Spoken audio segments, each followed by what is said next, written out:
guys, magandang tanghali sa inyong lahat.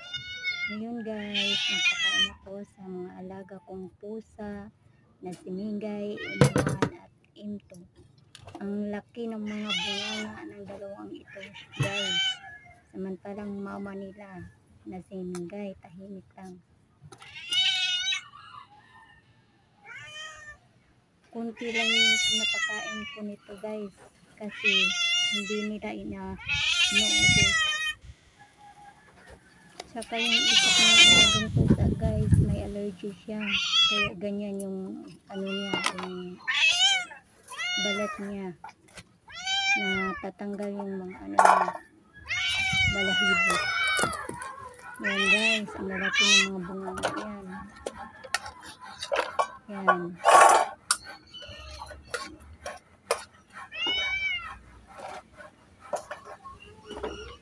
Kanin lang at saka yung yung sabaw ang pinaulam ko sa kanila.